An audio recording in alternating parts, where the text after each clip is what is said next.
a ver. Biblia. Biblia, saquen su Biblia.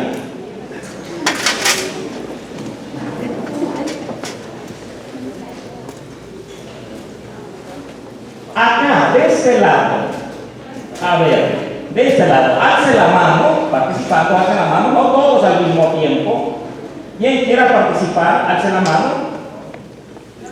Y nos digan cuántos libros tiene la Biblia. Pero alce la mano. Y yo digo quién va a contestar. Aquí alzamos la mano. ¿Sí? ¿Alzamos la mano? Ah, no, ¿verdad? Ok. Allá de aquel lado. Allá, sí. ¿Cuántos? 73 libros. ¿Qué dicen de este lado? ¿72 o 73? 73. Muy bien. La Biblia tiene 73 libros. De ese lado. ¿Cómo está compuesta la Biblia? ¿Cómo se forma la Biblia? El Antiguo Testamento, sí, y el Nuevo Testamento. A ver, de ese mismo lado, mujeres. ¿Cuántos son los libros del Antiguo Testamento? Sí, 46. Hombres, aquí mismo. ¿Cuántos son los libros del Nuevo Testamento? 27. Muy bien. Alguien que me diga, todos de los que estamos acá, en un primer momento, cuando aparece pues la Biblia, apareció así como la tenemos, así como está ahora. Ahora tenemos esta bonita edición, esta bonita Biblia. Mire, bella. Tiene hasta subtítulos, títulos, tiene capítulos, versículos, tiene aparato crítico, etc. A ver, ¿así apareció la Biblia? ¿Qué dicen? ¿Cómo era la Biblia antes? Como un libro gordo, eso, lo dijiste, eso. Muy bien. Simplemente la Biblia era como un libro gordo. Es decir, era de lectura cansada. ¿Entendido?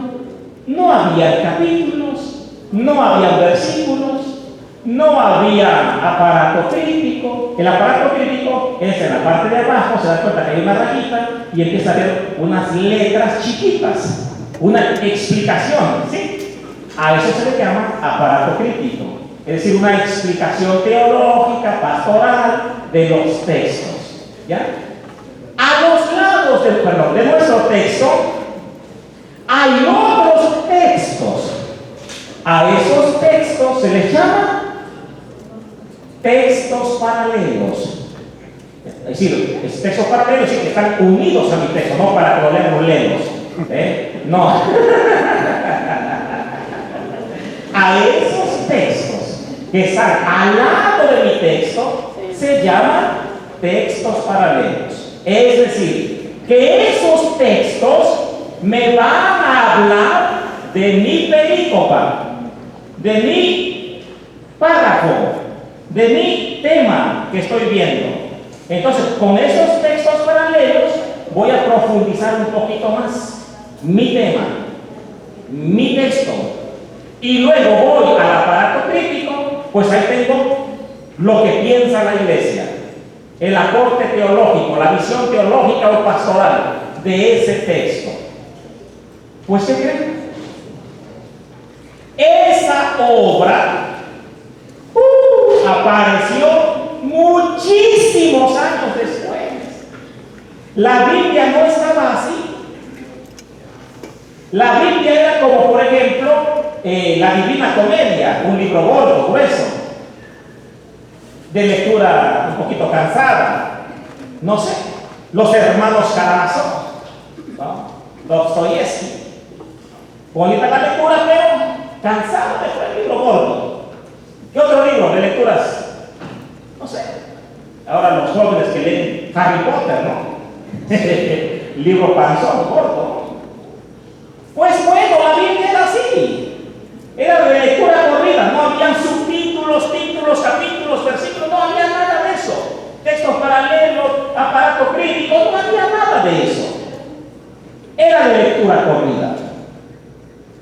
¿Y qué creen? No fueron las iglesias protestantes, no fueron las organizaciones sectarias quienes se organizaron para que la Biblia esté como está ahora. No, fue la Iglesia Católica. ¿Entendido? 1526, imagínense. ¿Cuántos años? Más de milenio y medio. Más de 1500 años pasaron para que tú tengas la Biblia como la tienes ahora. Más de 1500 años. Fue hasta ese entonces cuando la iglesia, a través de sus pastores, a través de los obispos, de los teólogos, dijeron: vamos a dividir la Biblia para hacer una lectura más profunda, más exacta, más amena. Y fue entonces 1526 cuando empieza la gran tarea de dividir la Biblia en capítulos. Y después de dividir la Biblia en capítulos, queda dividida la Biblia, Antiguo Testamento, luego se pasa con otros teólogos, obispos, Nuevo Testamento, porque ni siquiera uno termina la labor, termina uno Antiguo Testamento y muere. ¿Entendido? Y hay que continuar con el Nuevo Testamento. Viene otro, termina la labor. No termina eso, la Biblia ahora hay que ponerla en versículos para que sea más ameno. Termina ese otro y no acaba toda la Biblia. Y espera otro que venga. ¿Quién hizo esto? La Iglesia Católica. Santos Pagnino, Esteban Langton, Robert Stein fueron los que se organizaron para dividir la Biblia en capítulos y versículos. Y así es como tenemos la Biblia dividida como está ahora. No fue Elena G. de White, no fue Carlos Russell, no fue John Smith, no fue Eddie Macedo, que se reunieron para dividir la Biblia. No. Fueron cristianos católicos, teólogos católicos, pastores católicos, quienes se dieron a la labor de dividir la Biblia y que quede con esa facilidad de buscar un texto, donde es un capítulo, donde es un versículo, etc. Los que traen este libro, ya vamos a empezar a usarlo ahora. Los que traen este libro se llama Palabra de Vida. Los que ya lo tienen pueden sacarlo.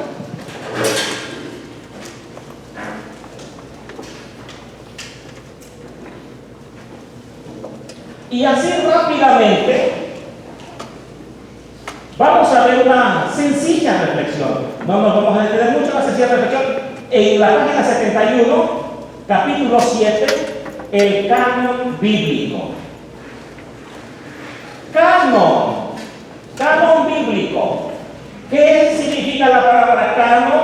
Canon significa regla, significa medida. Canon.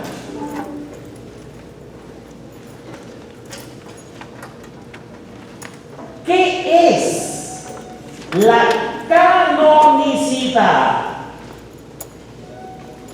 Cuando se habla de canonicidad, nos estamos refiriendo a todos aquellos libros que oficialmente la iglesia, ¿qué iglesia?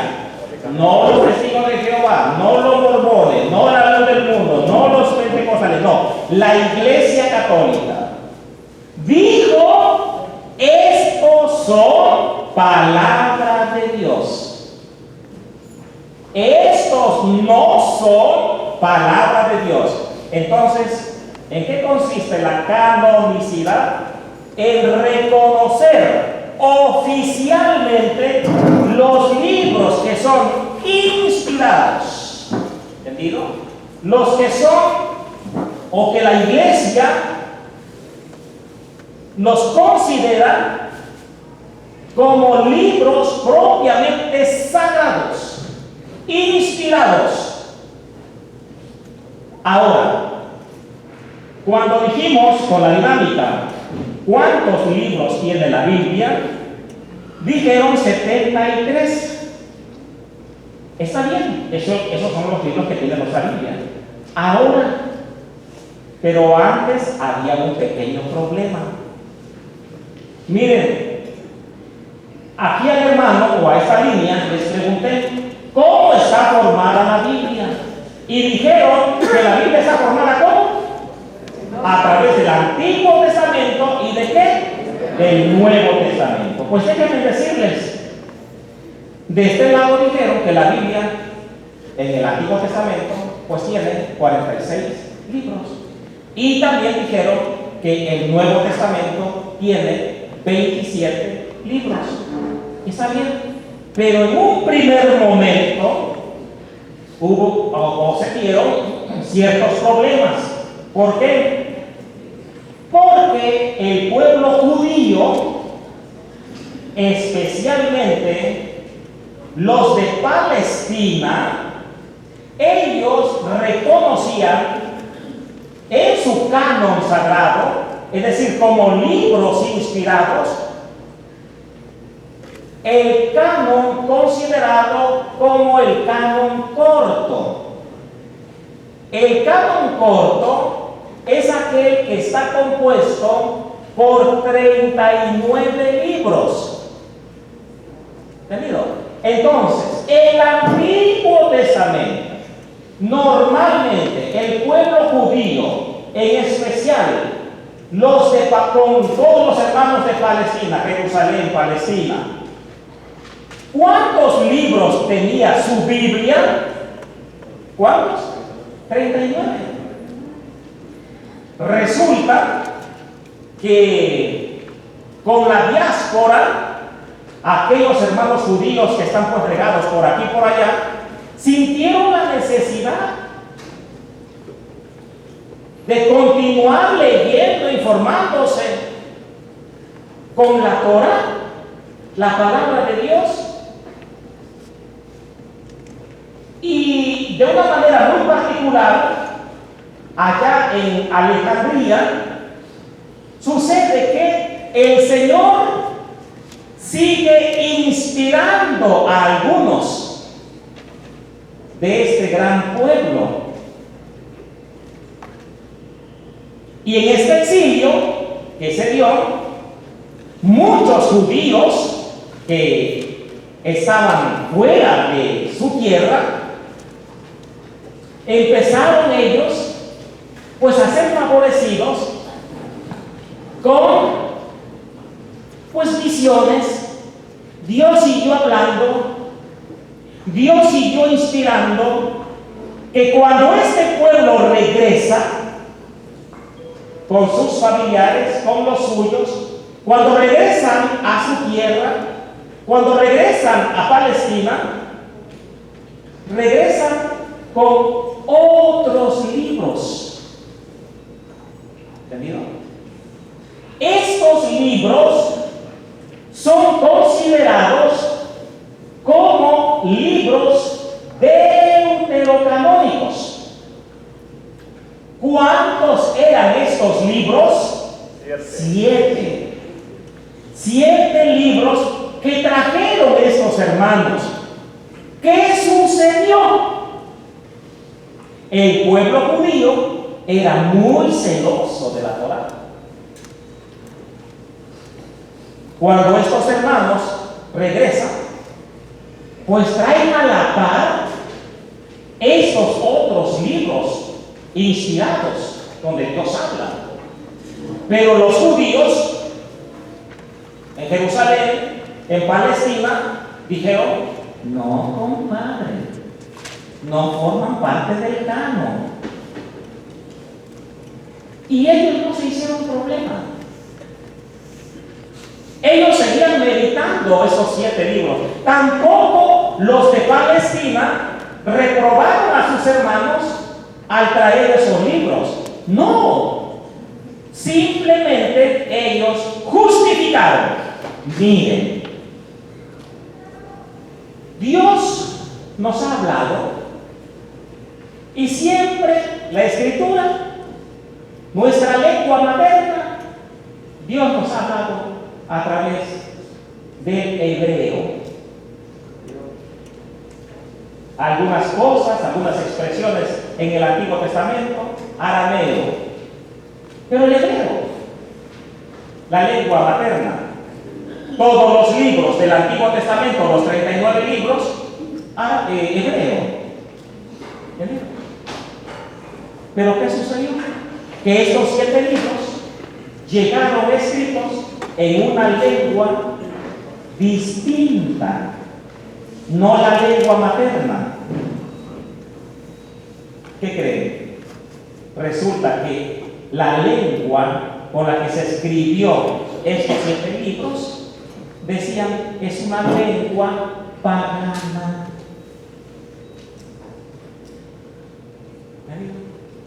Eran escritos que no estaban propiamente en hebreo, usando más, si no mal recuerdo, el griego. ¿Entendido? No, no puede ser. Están escritos en griego, lengua mundana, lengua pagana. Pero no se hicieron problema.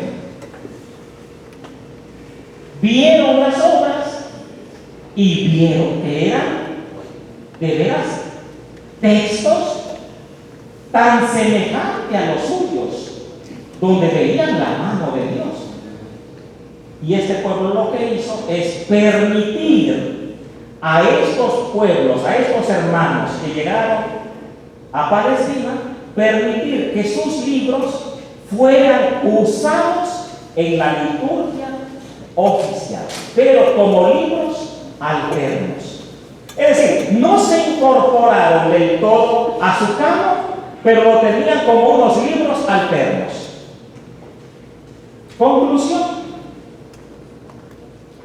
39 libros más 7, ¿cuántos serían? 46. Para no hacerse de problemas, se empezó a hablar de otro canon. Canon corto, 39 libros. Canon largo, 46 libros. El mismo pueblo nos hizo problema. Miren, si ustedes quieren meditar esos libros en la liturgia, medítenlos. Pero no los vamos a unir a nuestro canon. Nuestro canon sigue siendo 39 libros. Pero quien quiera meditarlos, está el canon largo. El canon largo, 46 libros. Entonces, así es como se dan ahora en el antiguo pueblo de Dios 46 libros con los libros deuterocanónicos o 39 con los libros que siempre el pueblo usó. Ahora bien, ¿cuáles son los libros propiamente llamados deuterocanónicos? Pasen a la página 72, espero que sea la misma edición, página 72, y vamos a ver ahí, en el Antiguo Testamento, número 1, Baruch, ¿ya lo vieron? Baruch, 1, Tobías, 2, Judith, 3, Eclesiástico, 4, Sabiduría, 5, primer libro y segundo libro de los Macabeos. ¿Serían qué? 7. 7 libros. ¿Y por qué? Están escritos en una lengua pagana. Ese es el justificante, por ejemplo, de los hermanos hoy en día no católicos. Cuando Jesús funda su iglesia, este problema ya estaba. Canon corto, canon largo. ¿Qué estaba este problema? ¿Y qué creen?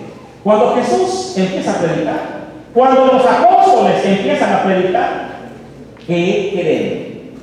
¿Qué canon normalmente predicó Jesús, predicaron los apóstoles? ¿Con qué canon los apóstoles evangelizaron? Con el canon largo. Hay muchos textos en el Nuevo Testamento donde los apóstoles se ve claramente cómo ellos predicaron siempre con el canon largo.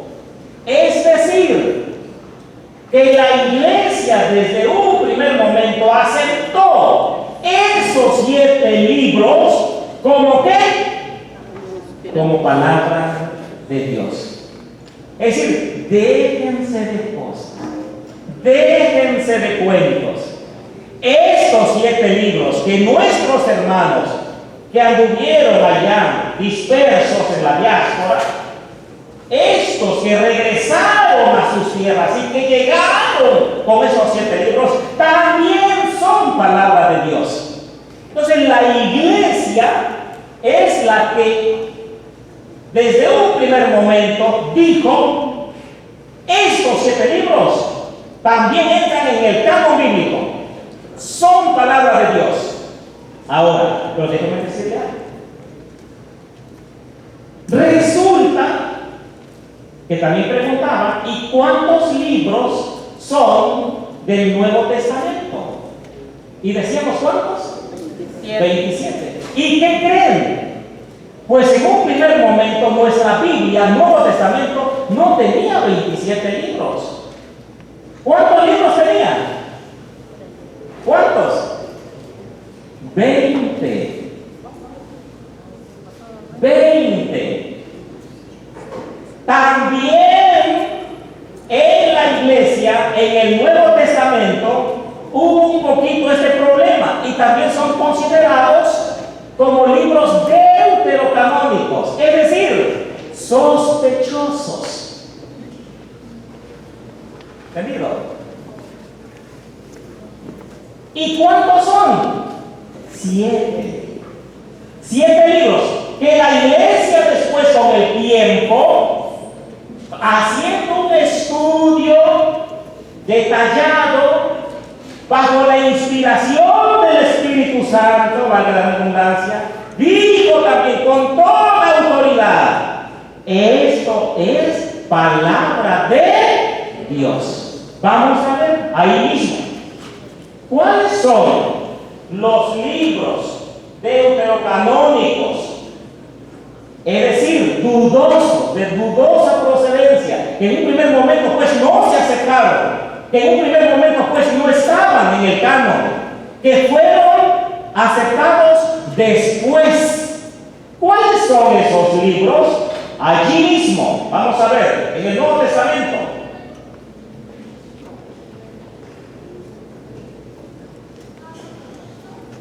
Hebreos 1, Santiago 2, Judas 3, segunda carta de Pedro 4,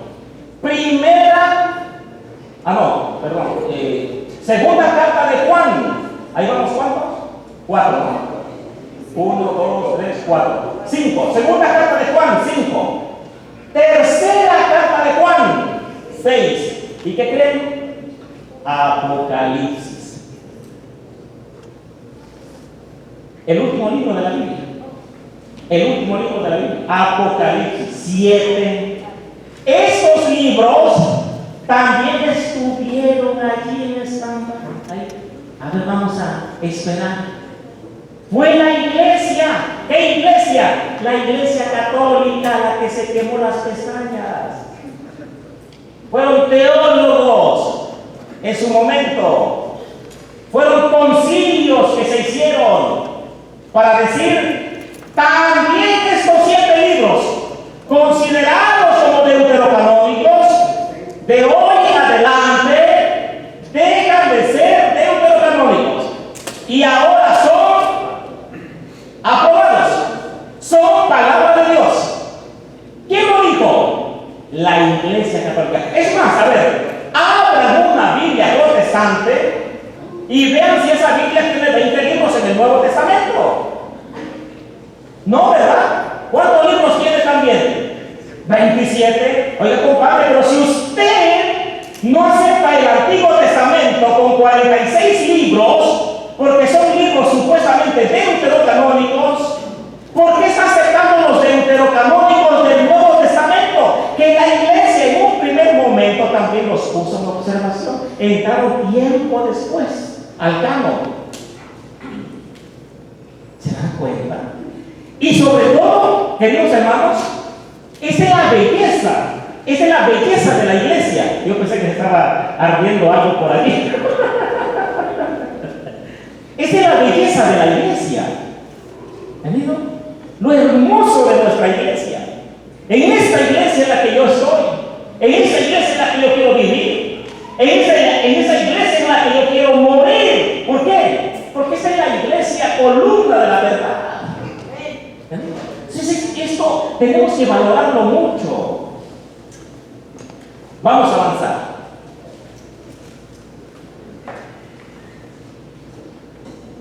Para que la iglesia diera este paso de definir el canon bíblico, es decir, eso es palabra de Dios, eso no es palabra de Dios, la iglesia se tuvo que reunir. Por ejemplo, en un primer momento había muchos libros que pululaban por aquí y por allá. Al principio hablaban muy bonito, pero ya más adelante tenían grandes herejías. No les interesaba, hoy por ejemplo aquí, este libro, dice palabra de vida, y acá dice autor, acá mismo también dice autores, Padre Flaviano Amatuli Valencia, coautores, Martín Solórzano, Luis Arazúa, Jorge Luis Arazúa. Lo dice. Pero en aquel tiempo no les importaba la autoría. En aquel tiempo lo que le importaba a la gente era que su contenido llegara. Entonces la estrategia, la trampa en su momento, como la iglesia estaba en su apogeo, es muchísimos libros aparecieron, personas que querían meter su ideología, querían meter su propia doctrina, su manera de pensar, y escribieron evangelios, cartas, haciéndose pasar por alguno de los apóstoles. Pues escribieron bonito, pero luego adentro, ya más adentro, empezaban con sus propias creencias. Por decir, pensemos, se habla muy bonito, sí, y Dios, por decir un ejemplo, y Dios es vida, nos da la vida a todos, pero también, por otro lado, está la muerte. Que la muerte ahora la vamos a considerar como un ente viviente y le pondremos Santa Muerte. Como anda pululando, como anda surgiendo mucho aquí lo de la Santa Muerte, ya hay católicos bien embarrados con esos de la Santa Muerte. Entonces a mí me interesa que eso siga adelante. A mí me interesa que la Iglesia Católica se meta en la superstición. Entre más se divida, más le restamos fuerza. Entonces yo estratégicamente escribo algo que la Santa Muerte en realidad es algo bueno por Dios, algo muy bonito en la obra, pero más adelante empiezo a hablar que existe un ente conocido como la Santa Muerte y lo represento con una imagen. Entonces, ya, la gente se empieza a confundir. Pues, ¿qué creen? Así apareció en el primer siglo, los primeros siglos, muchos libros. Por ejemplo, vamos a ir a su libro otra vez. Los más conocidos, por ejemplo, libros apócrifos, por decir, del Antiguo Testamento. Los libros de los jubileos, el famoso tercer libro de Macabeos, el libro de la vida de Adán y de Eva, el primer libro de Enoch, el testamento de los patriarcas, los salmos de Salomón, la asunción de Moisés, etc. Por decir algunos. Pero para el Nuevo Testamento hay muchos. y aparecen ahí circulando entre los libros es decir, acuérdense que eran pergaminos, ¿entendido? Había muchos libros ya sueltos que se conocían en las comunidades, cartas paulinas, por ejemplo, y entre ellos metidos aquellos evangelios apócrifos, cartas falsas, apócrifas. Y por ejemplo, se conoce mucho en el Nuevo Testamento el famoso Evangelio de San Pedro. Pedro, imagínense. ¿Qué sucedió ahí?